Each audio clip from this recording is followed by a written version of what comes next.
জয় শ্রীকৃষ্ণ। রাধে রাধে।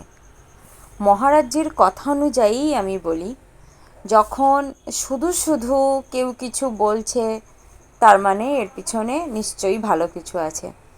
তো আজ এই দেশ জুড়ে মহারাজজিকে নিয়ে যে কথাটা নিয়ে এত আলোড়ন সৃষ্টি হচ্ছে, সকলেই ওই কথাটার বিরুদ্ধে প্রতিবাদ জানাচ্ছে, যে যার নিজের মতো করে। আমি তো খুব ক্ষুদ্র এক সাধারণ গৃহিণী।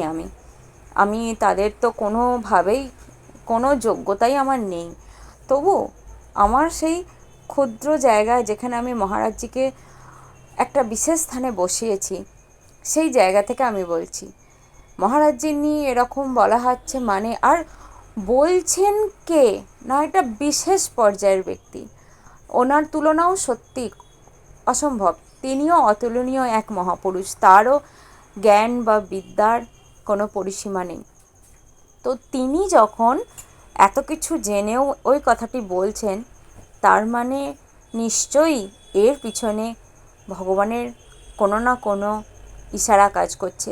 এটাও হয়তো হতে পারে যে ওনার এই বিপরীত কথাগুলোর মাধ্যমে মহারাজজির শরীরের যা অবস্থা, তাতে হয়তো কোনো একটু উপকার হলো, কোথাও একটু হয়তো রোগটা কাটলো, কোথাও হয়তো মহারাজজির আয়ু আরও বাড়লো, কোথাও হয়তো মহারাজজির ভালো থাকাটা আরেকটু বাড়লো। তো মহারাজজির কথা অনুযায়ী তো তিনিই তো বলেন, বিনা কারণে অপবাদ, অপমান, নিন্দা রটছে মানে তোমার মঙ্গল হচ্ছে, তোমার ভালো হচ্ছে।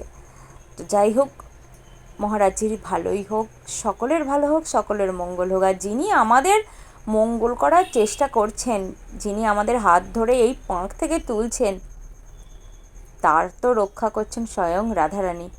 তার কখনো আঁচ আসে কিছুতে? তিনি তো মাটির মানুষ, তিনি আমাদের মানুষ। রাধে রাধে। সকলের ভালো হোক, সকলের মঙ্গল হোক। আর সাধু বৈষ্ণবের প্রথম যে লক্ষণ, সেটা হলো আমিত্ব ঘুচে যাবে, আমিত্ব ঘুচে যাবে। সকলের ভালো হোক, সকলের মঙ্গল হোক। আর মহারাজজির দীর্ঘায়ু কামনা করি। উনি সুস্থ থাকুন, ভালো থাকুন, আর শিশুর মতো হাসতে থাকুন। রাধে রাধে।